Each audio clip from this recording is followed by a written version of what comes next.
Hi, my name is Ben Shepard and I'm the editor of Rukeyser's Wall Street. We're now 3 days into the new trading year and we've definitely seen a lot of positive activity on the markets.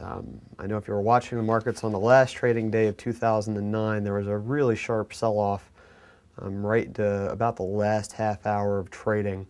And that was largely due to mutual funds selling off and going into treasuries so that they could make their portfolios look a bit safer for their year-end reporting. But looking at the volumes so far in 2010, a lot of these institutional guys are clearly positioning themselves for the year to come. Obviously, there's been a lot of interest in basic materials. You know, a lot of folks are betting on, if not a strong, at least a moderate recovery into 2010, and that's generating a lot of interest in more of the commodity type names.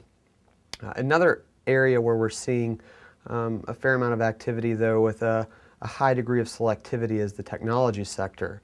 And if you've been paying attention to the news, on Tuesday, Google launched its new Nexus 1 cell phone, which I think opens a lot of interesting opportunities for the company. If you'll recall, last year, Google started broadening its Google Voice service, where basically you could make and receive telephone calls over the internet, kind of along the lines of a Skype, except that they didn't have a device associated with it. It was basically all PC based. And they got into a little bit of a scuffle with Apple when Apple refused to carry the application on its iPhone. Well, now that the Nexus 1 is here, Google said that it will obviously support its own Google Voice application. And that raises some interesting questions that really haven't been addressed so far. Mainly, given that the Nexus 1 device is going to be available in one of two ways. You're going to be able to purchase it through an online store, and it could already be attached to a service plan through, say, Verizon or AT&T or T-Mobile, or you have the option to buy a completely unlocked Nexus 1 device. So you can, given that you can purchase the unlocked Nexus 1, it will carry the Google Voice app. Anyone who's used a laptop over a wireless internet connection knows there is a proliferation of Wi-Fi hotpoints all over the US and all over the world.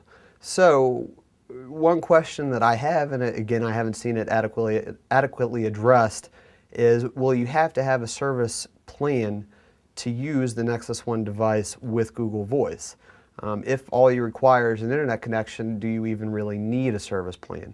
I think initially that's not really going to be an option, but I could easily see Google going down that path in the coming months and years, and as they continue to make themselves kind of a one-stop shop for any manner of applications or technologies. That definitely opens up an interesting business avenue for Google. So I definitely think Google continues to merit some interest. NASDAQ GOOG.